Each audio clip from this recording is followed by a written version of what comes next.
The honourable member from Tobic-Mactaquac.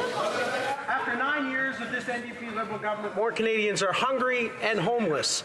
We see it across the country with our own eyes, and it's now affirmed by Food Banks Canada's latest report.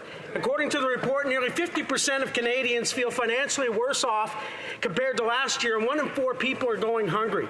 I've heard from several food banks that the fastest growing demographics they serve are working families and seniors. Mr. Speaker, the character of a nation is revealed in how it treats its most vulnerable, and Canada is failing them. When will this NDP-Liberal government get off their backs, respond to their desperate pleas? How about starting now by axing the carbon tax?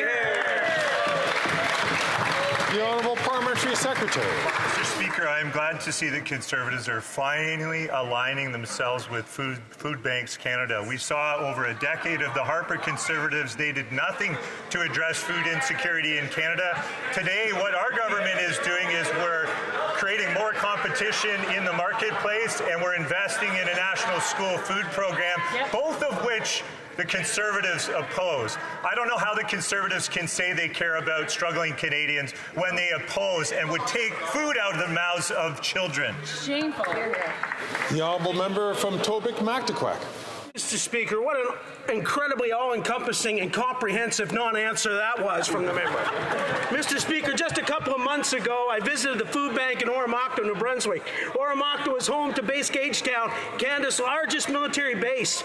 We were shocked when we discovered from the director of the food bank there that they serve upwards of 50 service military members and their families. That's 1 out of every 10 clients they serve. Mr. Speaker, our brave men and women deserve better, and they are asking for this government to do the right thing. It's not more than what they can give right now. Why don't they start by axing the tax and getting off their backs?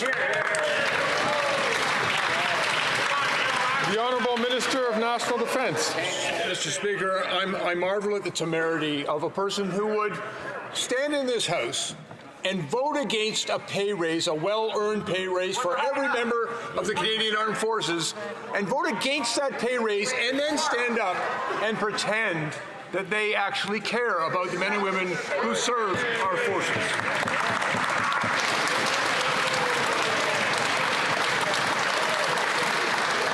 The honourable member from Regina Leuven. After 9 long years, this Prime Minister is simply not worth the cost. The numbers out from the Canada Foods Bank are damning. 50% of Saskatchewan people feel they're worse off this year than last year. 35% of Saskatchewanians are afraid they're not going to be able to feed themselves or their family. This NDP-Liberal Cauchy Coalition can do the right thing right now and axe the tax so parents can put food on the table for their kids. The Honourable Parliamentary Secretary. What is clear, Mr. Speaker, is that that member and that party want to ruin the rebate for Canadians. What is also clear, they've mentioned homelessness in this House today. Quite a shock, Mr. Speaker, and hypocritical.